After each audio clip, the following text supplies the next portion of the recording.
अस्सलाम वालेकुम में तो माह रमज़ान का महीना बहुत फजीलत वाला महीना है। आज हम आपको कुछ रमज़ान मुबारक की फजीलत के बारे बताने जा रहे हैं। आइए जानते हैं हादीस में रमज़ान के बारे में, रोज़े की फजीलत के बारे में। हज़रत अबू हुरैरा रज़ी अल्लाहु ताला अन्हु से रिवायत है कि नबी करीम सल्लल्लाहु अलैहि वसल्लम ने इरशाद फरमाया कि मेरी उम्मत को रमज़ान शरीफ में 5 चीज़ें ख़ास तौर पर दी गई हैं, जो पहली उम्मतों को नहीं दी गई। वो 5 चीज़ें हैं। पहली, रोज़ादार की मुँह की बदबू अल्लाह को बहुत ज़्यादा पसंद है। जब हम रोजा रखते हैं तो भूखे और प्यासे रहने की वजह से जो हमारे मुंह में बदबू आती है वह अल्लाह को बहुत पसंद है। जब बंदा रोजा रखता है तो अल्लाह अपने बंदे से इतनी मोहब्बत फरमाता है कि उसके मुंह की बदबू अल्लाह को उस वक्त मुश्क से ज्यादा पसंद होती है। दूसरी बात, रोजदार के लिए फरिश्ते दुआ करते हैं, यहां तक कि इफ्तार के वक्त तक दुआ करते रहते हैं। तीसरा, जन्नत को रोजेदार के लिए सजा दी जाती है, यानी अल्लाह ताला जन्नत को सजा देता है रोजेदार के लिए, ताकि मेरे बंदे रोजा रखकर रमजान के मुबारक महीने में मेरी इबादत करके अनकरीब जन्नत हासिल कर लेंगे। और रमजान के महीने में जब बंदा इबादत दिल से कर लेता है तो अल्लाह अल्लाह ताला जन्नत उसके नाम कर देता है। इस महीने में शयातीन कैद कर दिए जाते हैं और लोग रमजान में उन बुराइयों की तरफ नहीं पहुंच सकते जिनकी तरफ बगैर रमजान में जा सकते हैं।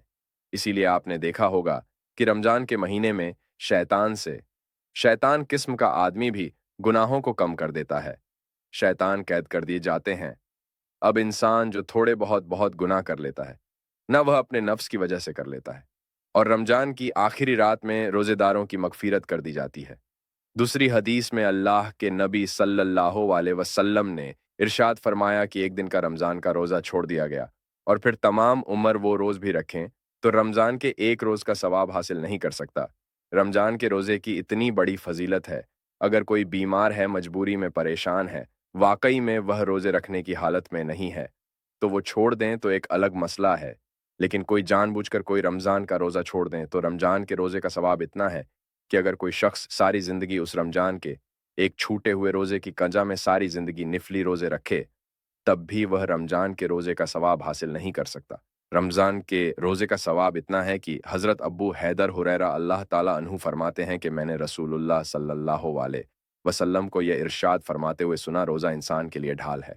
इसका मतलब यह है कि रोजा इंसान के लिए ढाल है, जहन्नम की आग से बचाने के लिए, जब तक कि वह उसको फाड़ डाले।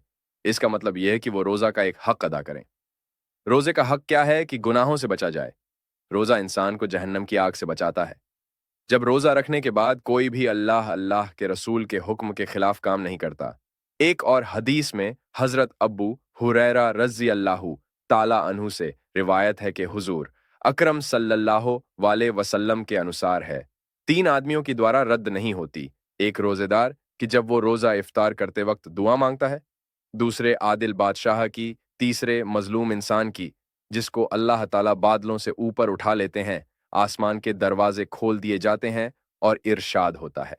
हजरत उमर बिन खत्ताब रजी अल्लाहु ताला अन्हु फरमाते हैं कि मैंने रसूलुल्लाह सल्लल्लाहु अलैहि वसल्लम को यह कहते हुए सुना, अल्लाह का जिक्र करने वाला बख्शा जाता है और इस महीने में अल्लाह ताला से मांगने वाला वह बेमुराद नहीं होता। लांग का जिक्र करने वाला इस महीने में बख्शा जाता है और इस महीने में अल्लाह से मांगने वाला खाली हाथ वापस नहीं जाता। एक और रिवायत है कि रसूलुल्लाह सल्लल्लाहु अलैहि वसल्लम ने इरशाद फरमाया, जिसने रोजेदार का रोजा इफ्तार कराया तो उसको भी उतना ही मिलेगा, सवाब हासिल होगा। यानी अगर आप किसी रोजेदार को इफ्तार करा देते हो तो आपको भी उतना ही जवाब मिलता है जितना रोजेदार को मिलता है। माह रमजानुल मुबारक में नेकियों का अज्र बहुत बढ़ जाता है।